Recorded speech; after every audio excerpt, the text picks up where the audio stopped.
Présenter votre sujet de thèse intitulé Impact des programmes du Fonds monétaire international FMI sur la croissance économique et le rôle des institutions. Bonjour à tous et à tous. Quand j'étais un étudiant en deuxième année master, je voulais choisir un sujet qui touche au profond l'actualité économique, que ce soit à l'échelle nationale ou encore à l'échelle internationale.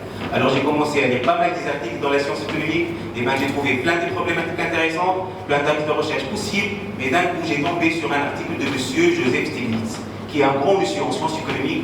Il a obtenu un prix Nobel en économie datant de l'année 2002 suite à cet article intitulé L'impact des programmes du Fonds monétaire international FMI sur la stabilité macroéconomique internationale, où j'étais fasciné par la méthode statistique qu'il a utilisée pour obtenir ces résultats, mais le plus important, que j'étais fasciné par l'originalité de sa problématique.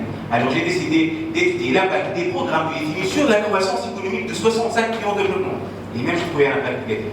Par la suite, dans l'élaboration de mon projet de thèse, je voulais savoir quelles sont les vraies raisons derrière les mauvaises performances des programmes du FMI en matière de croissance économique.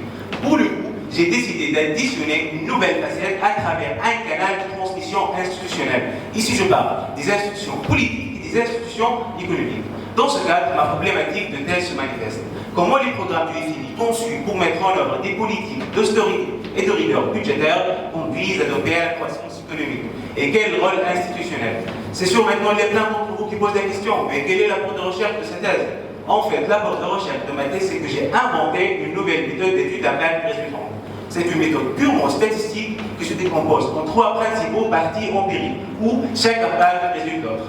Passons maintenant au résultat, où j'ai trouvé un impact négatif et amplement significatif des programmes du FMI sur la croissance économique des pays prêteurs à long terme. Ça veut dire que les programmes du FMI défavorisent la création des richesses pour les pays prêteurs. Alors j'ai un impact négatif, je peux passer à la deuxième partie empirique, où j'ai trouvé un impact positif et amplement significatif des institutions sur la croissance économique. Ça veut dire qu'une bonne qualité institutionnelle stimule une croissance économique saine et durable à long terme. Alors maintenant, je peux passer à la troisième et dernière partie, où j'ai trouvé un impact négatif et amplement significatif des programmes du FMI sur les institutions politiques et économiques des pays prêteurs à long terme. Ça veut dire que les programmes du FMI nuisent aux institutions politiques et économiques des pays prêteurs à long terme.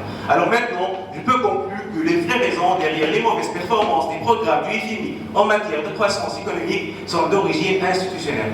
En fait, mes recommandations vont pour le Fonds monétaire international. En fait, le FMI doit prendre en considération le souci que leurs programmes peuvent avoir un impact négatif sur les institutions des pays prêteurs, même de façon indirecte, et par la suite un impact catalytique et désastreux sur la croissance économique à long terme.